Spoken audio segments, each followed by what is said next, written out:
La joie apparente des acteurs au cours de cette réjouissance est comparable à un iceberg qui cache la mafia qui régente les activités en ces lieux. Quelques jours avant cette célébration, les usagers du marché d'Antokpa ont différemment accueilli le communiqué du directeur général de la Sojima qui vise à retirer les espaces sous-loués à ses locataires et à les attribuer aux sous-locataires, les vrais occupants. Ça s'est passé avec la complicité des agents de la Sojima. Et donc, on profite donc des situations pour se faire attribuer plusieurs emplacements. C'est un business pour les gens.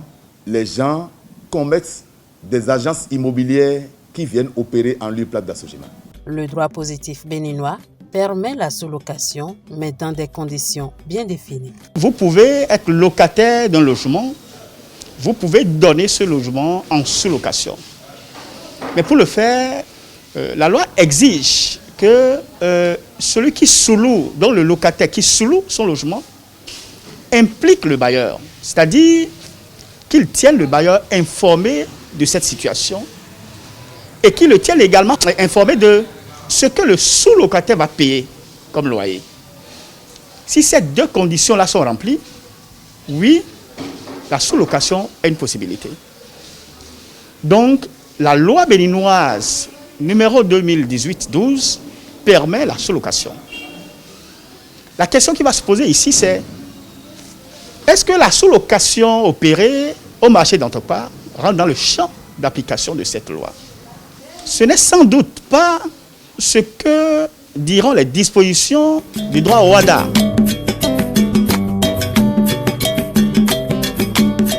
Et l'article 121 de l'acte uniforme de l'OHADA relatif au commerce général est clair là-dessus.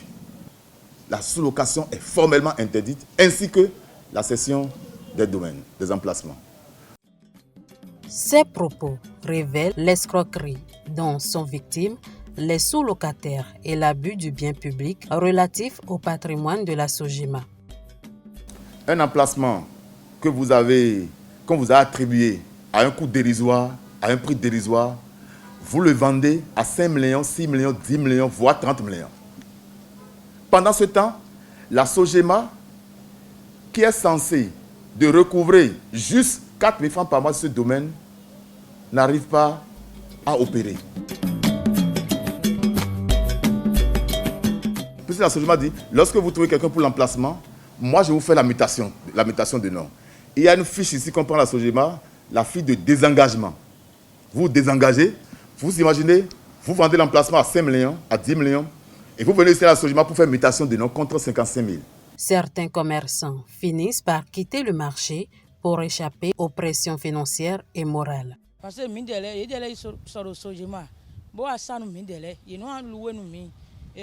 Ils nous louent à 35 000 francs l'espace que la Sojima leur cède à 14 000 francs. En plus, ils exigent un paiement annuel avant l'occupation.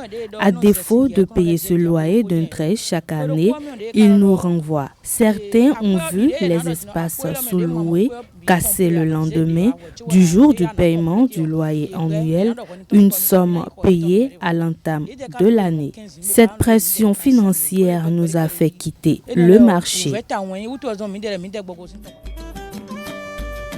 Approchée, la représentante des usagers des marchés du Bénin, Mme Anastasie Chaudaton, n'a pas voulu se prononcer sur la question. Elle convient toutefois de la nécessité d'assainir le marché. Bon, nous le faisons déjà et nous allons continuer toujours les œuvres que nous avons commencées.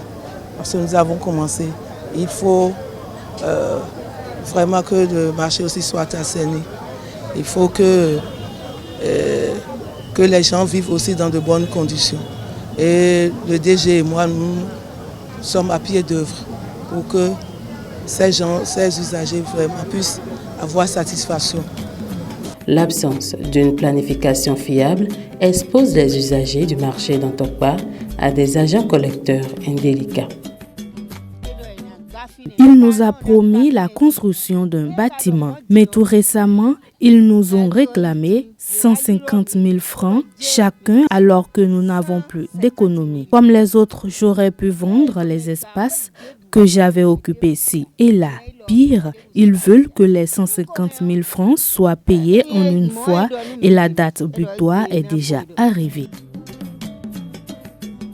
Le chef du quartier d'Antokpa confirme cette accusation des agents percepteurs de tout Akabi. J'ai eu à mener la guerre avec eux ici. Parce que ici, tout le long du caniveau avant, c'est 300 francs que les gens payaient tous les soirs. Il y a de cela 10 ans, à des individus qui ne sont pas habilités à le faire, qui n'a rien à voir avec des structures étatiques. Nous sommes installés ici, le long du caniveau à ciel ouvert. Les agents de police nous renvoient de temps à autre, mais nous n'avons nulle part où aller. Nous payons le ticket chaque fois. Certains nous prennent 300 francs et d'autres 1000 francs. La libération de la berge lagunaire a obligé, avec l'accord de l'autorité, certains usagers vendeurs à se déplacer vers des quartiers périphériques. Certains riverains y ont trouvé l'occasion de leur extorquer des fonds. Tel a été le cas à Indé.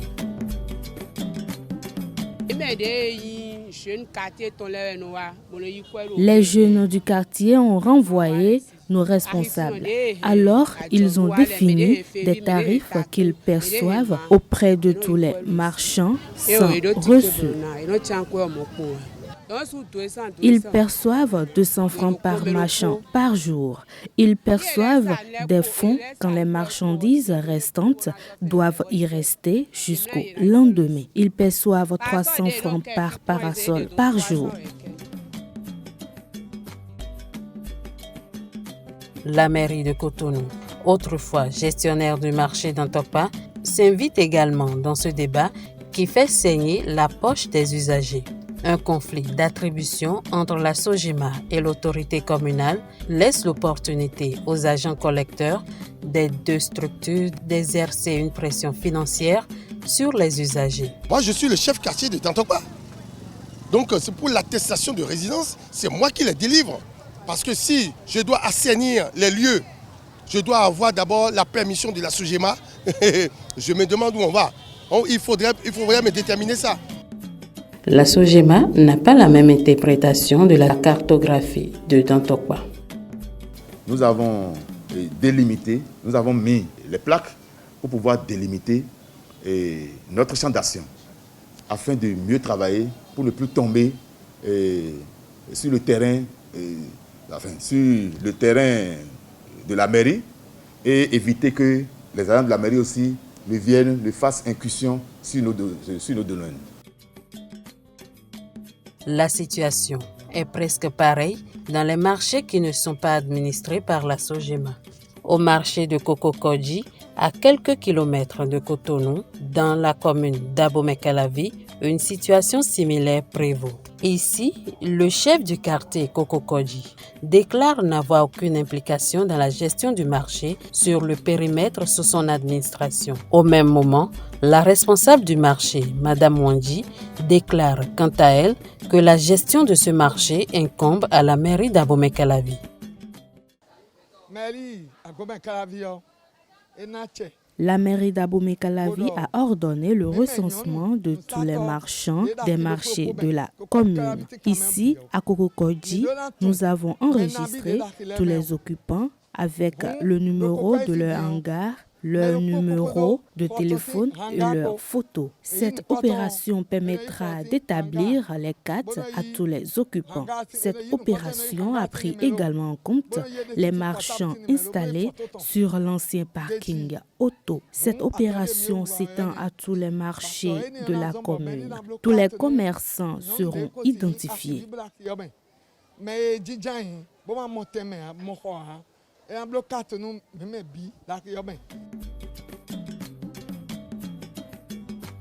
Madame Wandji poursuit et dit qu'elle n'a aucune influence sur les marchands qui occupent la voie publique et qui ne sont pas comptés au nombre des occupants habituels du marché Kokokodji.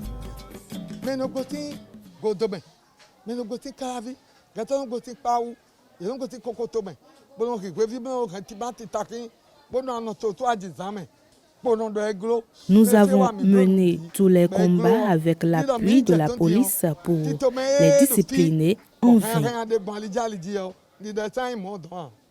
Nous remercions le gouvernement qui a prévu une clôture pour le marché. L'installation d'un poste de police dans l'enceinte sera un atout pour éviter l'installation de commerces sur les rails, sur la route et aux abords.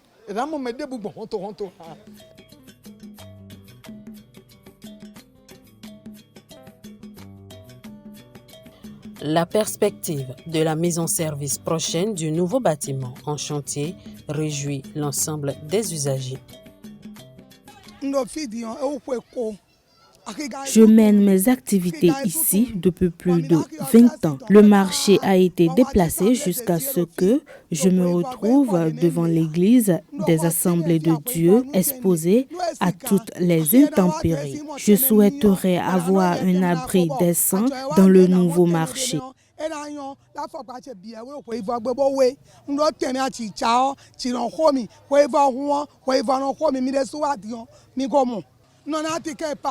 J'ai toujours payé le ticket qui me permet d'occuper l'espace marchand 100 francs tous les jours de marché.